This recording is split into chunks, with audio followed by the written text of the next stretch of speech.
வணக்கம் நண்பர்களே, இன்றைக்கி நம்ம வீடியோவில் ஹெல்த்தியான பிரேக்ஃபாஸ்ட்டு அப்புறம் டயட்டுக்கும் இதை சாப்பிட்லாம். கொண்டக்கடலை, பச்சை பயிறு, பச்சை பட்டாணி, அப்புறம் உங்ககிட்ட வேர்க்கடலை இதெல்லாம் இருந்துச்சுன்னா ஒன்றா போட்டு ஊற வச்சுக்கோங்க. நல்லா ஊற வச்சு அதுக்கப்புறம் அதை நம்ம முளைக்கட்டி எடுத்து வச்சுக்கலாம். இப்போது நாங்கள் ஒரு கப் அளவுக்கு நம்ம ஊற வச்சு முளைக்கட்டிய பயிர் எடுத்தாச்சு. அதுக்கப்புறம் அதை ஒரு பவுலில் மாற்றி வச்சுக்கலாம்.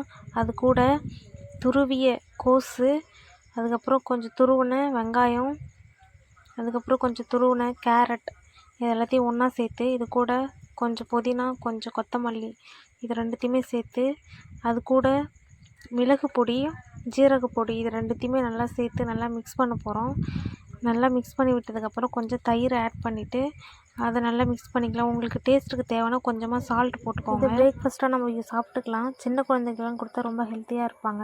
இந்த வீடியோ பிடிச்ச மறக்காம லைக் பண்ணி